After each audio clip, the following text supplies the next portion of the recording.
fala: Padre Fábio, sou Maria de Lourdes e estou enfrentando o pior tempo da minha vida. Descobri que tenho câncer. Tenho 2 filhos pequenos e me desespero diante da possibilidade de deixá-los sós. Estou precisando de uma palavra de conforto. Maria de Lourdes, a gente sabe que a descoberta do câncer, ela sem dúvida, nos assusta muito, né? Primeiro porque eu costumo dizer que existem doenças que trazem um histórico, né? É como uma pessoa que descobre que tem o vírus do HIV. Todo mundo que descobre isso se desespera muito, porque a doença tem um histórico. O histórico da doença, a AIDS, o HIV, tudo aquilo que vem à nossa cabeça no momento é que a pessoa vai morrer imediatamente. Porque nós trazemos essa herança de um tempo em que, quando a pessoa descobria que tinha AIDS, ela tinha como é que chama isso, gente? Uma morte muito, né? Uma sentença de morte. Hoje não. Quando a pessoa descobre que ela tem o vírus do HIV, o que ela vai fazer? Ela vai começar a controlar para que a doença não se manifeste. Então ela vai ter um cuidado a mais para que a doença não se manifeste. O câncer é a mesma coisa. É claro que o câncer ainda mata muito, mas o câncer não precisa ser uma sentença de morte para o paciente. Sobretudo quando ele não permite que a metástase tome conta da mente, do coração. A gente começa a morrer também, minha gente, é no momento que a gente desanima da vida. Eu já encontrei pessoas que tinham câncer, né? E que lutou com o câncer de maneira muito saudável. Eu sei que é difícil. Nós não estamos falando de uma coisa simples. Eu visito os pacientes de câncer, eu tenho um contato muito direto com o câncer e eu sei o quanto que é doloroso, o quanto que é difícil experimentar este limite da vida. Agora, a doença, Maria de Lourdes, ela pode ser melhor enfrentada se você cria dentro de você uma estrutura espiritual, psicológica, que lhe ajuda a não perder as esperanças. E você já deu aqui a receita para que a sua esperança não vá embora, os seus 2 filhos. Olhar para esses meninos, né, e saber que eles precisam de você, mas não permitir que isso vire um desespero, mas que isso vire uma esperança. Os médicos nos mostram isso e nos contam, e eu escuto deles o tempo todo, né? O quanto que a pessoa que tem uma espiritualidade e que não perde essa espiritualidade no momento da doença, elas têm uma chance muito grande de cura. Porque nós adoecemos a partir da cabeça também, né? Quantas pessoas, minha gente, desenvolvem o câncer justamente a partir de momentos de estresse, a partir de momentos de perdas dolorosas, porque a doença começa na nossa cabeça. E quem sabe a gente vai chegar à descoberta um dia que ela também pode ir embora pela força da nossa cabeça. E quando eu digo pela força do nosso pensamento, eu estou falando de espiritualidade também. Porque espiritualidade passa o tempo todo pelas escolhas que nós fazemos. A minha espiritualidade é alimentada por aquilo que eu permito que seja o meu pensamento. Quando eu começo a trazer para dentro do meu coração uma esperança que foi fomentada na minha cabeça, isso começa a ser articulado de um jeito novo e eu começo a existir a partir desta nova postura. O meu pensamento ajuda eu ter uma nova postura diante da vida.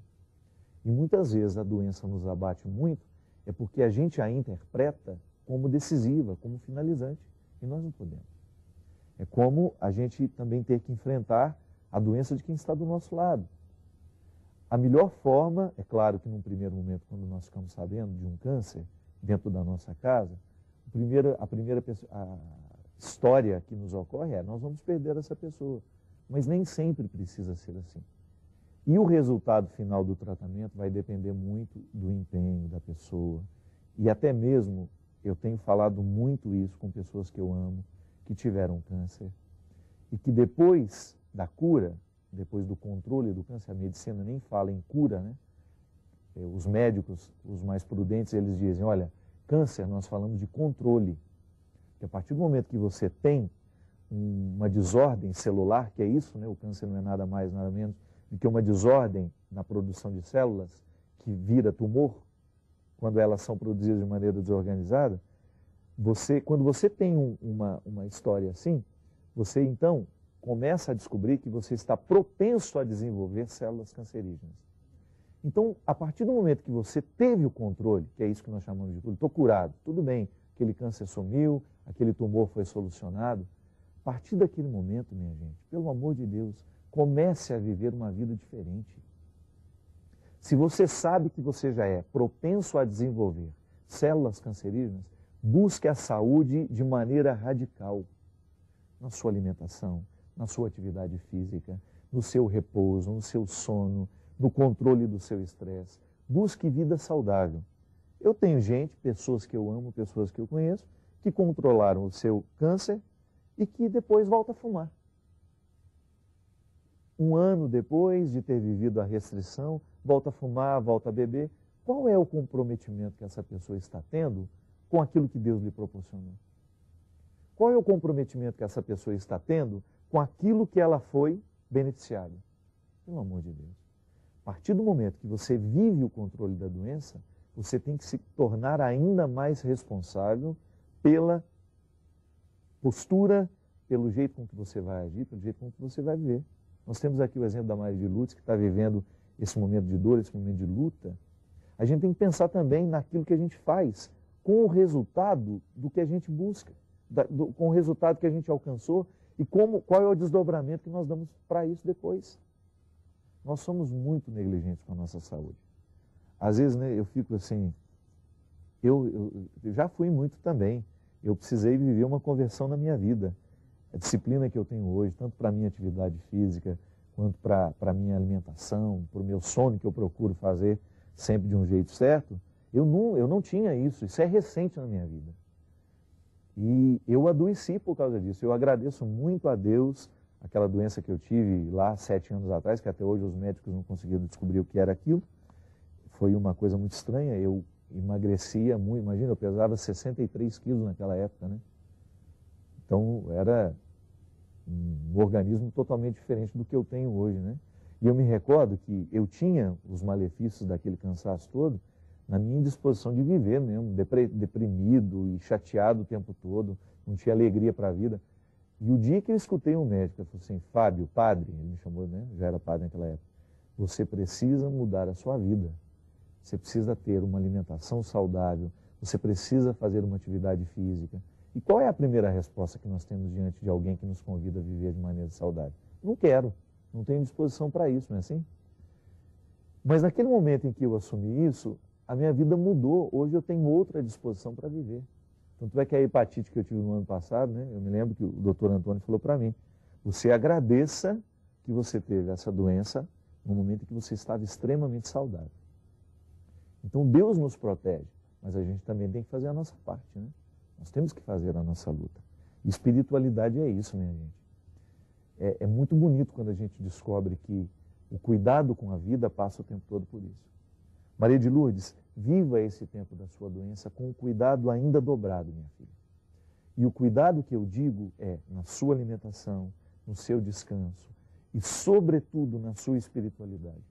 O ser humano só pode ser equilibrado à medida em que ele conjuga bem a saúde do corpo com a saúde do espírito.